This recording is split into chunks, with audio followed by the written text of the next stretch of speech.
Hi నమస్తే అండి. ఈరోజు మనం 7th క్లాస్లోని 5వ పాఠం కవి పరిచయం గురించి అయితే నేర్చుకుందామండి. పాఠం పేరు పద్య పరిమళము. ప్రక్రియ శతకము, ఇతివృత్తము, నైతిక విలువలు. కవి వచ్చేసి శతక కవులు. ఈ శతక కవులు ఎవరో చూద్దామండి. కవి పోతన. కాలము 15వ శతాబ్దము. రచన భాగవతము. రెండవ కవి పక్కి అప్పల నరసయ్య. కాలము 16వ శతాబ్దము. రచన కుమార శతకము.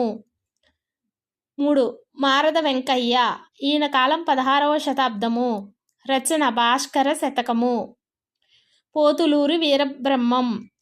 కాలము 17వ శతాబ్దము. ఈయన రచన కాళికాంబ సప్తసతి. గువ్వల చెన్నుడు 17వ శతాబ్దము. ఈయన రచన గువ్వల చెన్న శతకము. ఏనుగు లక్ష్మణ కవి. ఈయన కాలం 18వ శతాబ్దము. ఈయన రచన సుభాషిత రత్నావళి. చుక్కావకోటి వీరభద్రమ్మ.